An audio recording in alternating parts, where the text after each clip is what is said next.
여러분 안녕하세요. 오랜만에 여러분들과 다시 인사를 나누게 됐습니다. 김용범 대통령실 정책실장이 6월 20일 페이북에다가 장문의 글을 올렸습니다. 요지는 AI 반도체 수출 호조에 따른 명목 GDP가 10%대 두 자릿수 이상으로 성장한 것을 언급하면서 이것은 2010년대 저성장 시대 때의 활황과 다른 내용이다. 구조적으로 다르다. 그러니까 AI 반도체로 역대적인 호황을 이룬 것에 대해서 환영을 하면서 동시에 두려움도 느낀다고 얘기하면서 진짜 그의 포인트는 뭐냐? 부동산 과세 정상화 등 합리적인 조정을 하겠으며 호황의 과실은 미래산업 및 취약계층으로 연결하는 상상력이 필요한 지금이다.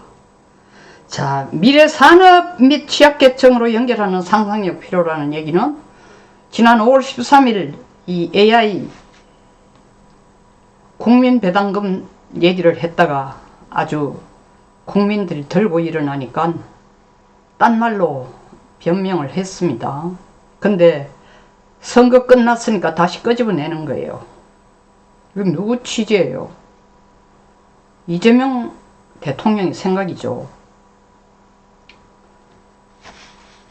이걸 페북에 왜 썼을까? 정부의 진짜 속내는 반도체 산업의 낙수 효과를 키우자는 게 절대 아닙니다. 한마디로 말해서 부의 사유화를 차단하겠다는 거예요. 삼전과 하이닉스로 번 돈을 가지고 또 강남 가서 아파트 살 생각이지? 그런 거 절대 안 돼. 개인이 자산시장에서, 다시 말하면 주식과 부동산에서 이 시장에서 자발적으로 부자가 되는 사다리를 보유세, 양도세, 정상화라는 명목으로 제대로 된, 그들 나름의 기준에 의한 제대로 된 세금 정책을 도입해서 완전히 꺾겠다는 겁니다. 그러니까 옛날처럼 주식에가 돈 번 것 가지고 강남에 집 사는 거 이제 꿈도 꾸지 말라는 겁니다. 그래서 부의 사유화를 차단하기 위한 게 궁극적인 목적이고, 동시에 또 명분을 쌓는 게 있습니다. AI 반도체 과실은 국민 모두의 것이라는 프레임을 미리 짜두어야 향후 기업들로부터 국민성장펀드나 초과이익 환수 형태로 자금을 유지할 때에 저항을 줄일 수 있습니다. 세 가지 목표를 갖고 있습니다. 지금 부동산 시장을 한번 보자고요. 삼성과 하이닉스를 많이 들고 있는 사람은 이재명처럼 고마운 사람이 없다고 난리를 치고 있지만, 서민들이 사는 생활의 실체를 보면은 전세 없음, 월세 지옥이 정부가 말하는 부동산 정상화입니다. 그 정상화를 위해서 세금 체제를 바꾸겠다는 겁니다. 정부의 교과서적인 대답, 다시 말하면 전세 사망, 전세가 완전히 없어지고 월세 지옥이라는 것에 대한 국민들의 질문에 대해서는 정부의 답은 빤합니다. 갭투자, 다시 말하면 전세 끼고 매매로 인한 부동산 투기 세력을 내가 깨끗하게 차단했고, 어떤 대통령도 못하는 걸 내가 차단했고, 전세 사기로부터 서민을 보호하기 위한 고통스러운 과도기입니다. 뭐 전세가 사금융이라 하는 데서 말할 필요가 없죠. 그러나 이 말을 겉으로 하면서 실질적으로 숨어있는 정책적 본질은 뭐냐? 사적 계약인 전세 제도를 점진적으로 소멸시키고 주거시장 전체를 정부가 통제 가능한 영역, 공공임대 및 투명한 월세 시장으로 재편하려는 의도입니다. 관제금융으로 가자 이겁니다. 관제금융. 개인 소유 이제 없어. 관제금융이야. 또한 정부가 내놓은 또 다른 변명은 과도한 가계부채를 줄여 거시경제 건전성 확보하기 위한 불가피한 조치입니다. 말은 이렇게 하지만 진짜 의도는 뭔가? 개인이 은행 대출, 다시 말하는 레버리지를 일으켜 자산을 정식하는 경로를 정부가 이제 원천 차단하겠다는 거야. 자본이 부동산 시장으로 흘러들어가는 길목을 완전히 묶어두겠다는 게 정부의 의지입니다.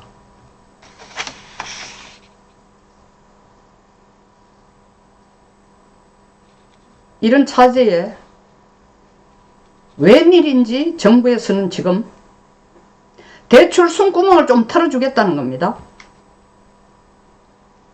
많은 부동산 전문가들이 유튜브에 나가 떠드는 논조가 뭐냐. 아, 이재명이 자기가 한 부동산 정책이 실패한 것을 알고 이제서야 뭔가 깨달아서 지난 11달 동안 우리를 진짜 목을 조고 힘들게 하더니 이제 정신 차려서 자기가 내 실패했다라는 걸 선언하는 의미라는데 천만만만의 말씀입니다.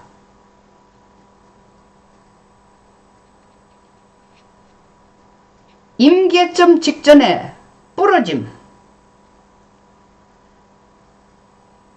이걸 방지하기 위한 겁니다. 무슨 뜻이냐? 부동산 시장과 금융권이 완전히 경착륙 부러지는 것.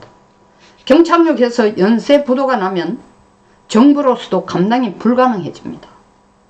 시장을 완전히 장악하기 전에, 완전히 장악하는 게 이재명의 목표지만 서민들이 월세 지옥의 고통에 겨워 폭동을 일으키지 않을 만큼만 미세하게 가스를 빼주는 노예의 밧줄 늦추기 식의 속도 조절일 뿐입니다. 여기 속으면 안 돼요.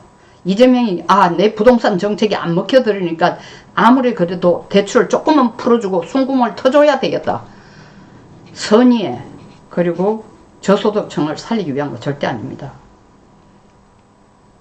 자기 정권에 흠집이 가지 않도록 너무 가스를 꽉 채워놓으면 이게 폭발하죠. 그러니까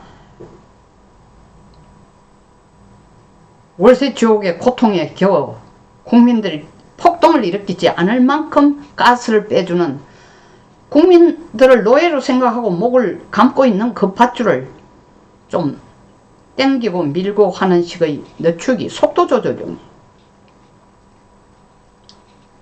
둘째로 사법 리스크 돌파를 위한 민심 달래기입니다. 현재 이재명 대통령을 둘러싼 엄중한 재판들과 사법적 압박이 최고조에 달한 시점입니다.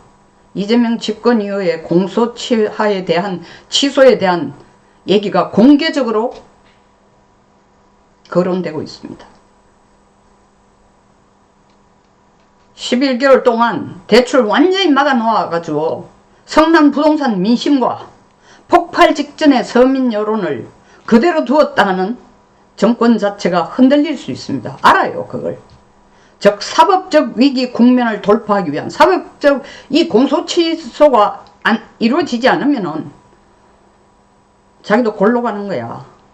절체절명의 위기 앞에 지금 서 있는 거예요. 사법적 위기 국면을 돌파하기 위해 잠시 대출 규제를 풀어가지고 정부가 국민의 목소리를 듣고 민생을 챙긴다라는 착각을 불러일으키기 위한 정치적 쇼케이스가 아주 필요한 타이밍입니다. 그 타이밍이니까 이걸 살짝 던져 놓는 겁니다.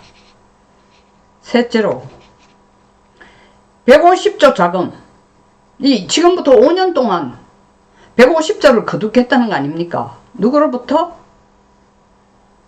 서민들로부터. 물론 발표할 때는 서민이라 얘기를 안 했죠. 이 지금 정부가 추진하는 국민성장펀드나 슈퍼 ISA, 이거는 종합금융소득 2천만 원이 넘어가면 가입할 수조차 없습니다. 종합금융소득 2천만 원이 넘어가는 사람들은 다 부자예요. 그들은 종합금융소득이 1년에 수십억이 되는 사람도 있습니다. 이 사람들은 아예 이걸 들어오지를 못합니다. 그리고 이 사람보다 더 낮은, 그러나 상대적으로 종합금융소득이 2천만 원이 넘는 사람도 여기 들어올 수 없어요. 그럼 대상은 누구냐? 전부 저소득층, 개미들입니다. 주식시장에서 말하는 그런 개념의 개미가 아니고 정말 경제적으로 하청에 있는 사람들을 로부터 돈을 짜내겠다는 거예요. 150조를. 목적은 뭐다? 10개의 섹터에 산업혁명을 일으켜가지고 국민 전체를 잘 살게 해주겠다. 웃기지 마세요. 국민성장펀드도 6천억 처음 테스트 리트머스 시험지를 딱 던져봤습니다. 6천억 정도로. 반응이 어떨까? 5분 만에 다 팔렸다는 지점도 있습니다. 길게 얘기해서 30분 만에 다 팔렸다는 거 아니에요. 그러니까 신이 나서 원래 다시 또 한 번 기회를 주겠다는 거예요. 그리고 지금 국민성장펀드 또 뭐예요? 5년 동안 돈을 묶어두대. 여기 투자해가지고 손실이 날 경우에는 20% 국가가 손실보전? 그 국가가 손실보전이에요?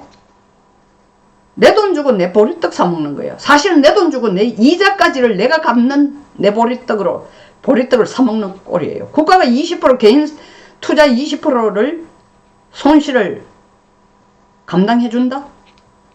그리고 세금을 40%나 적용시켜준다? 소득세 40%를 적용해준다? 이 도깨비 방망이 아닙니까? 근데 실질적으로 목표가 뭐예요? 관제경제예요. 관치경제예요. 관치경제. 돈은 국가가 지고 마음대로 5년 동안 너는 손대지만 5년이라는 건 이재명 정권 끝날 때까지예요. 가지고 쓸 테니까 일단 돈 넣어놓고는 여기에 대해서 가타부터 얘기도 하지 마라. 또 슈퍼 ISA 마찬가지입니다.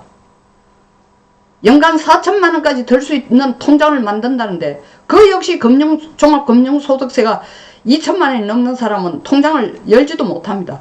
그리고 실제로 2천만 원이 넘는 사람들은 여기 관심도 없어요. 그러니까 결국 어떤 돈이 들어온다? 서민들의 코 묻은 돈, 쌈짓돈이 들어오는 거예요.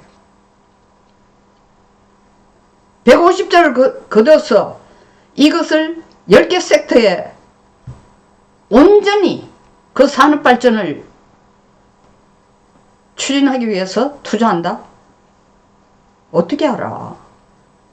과거에도 관치경제를 시도했다 실패한 적도 있어요. 박근혜 때 이명박 때 다.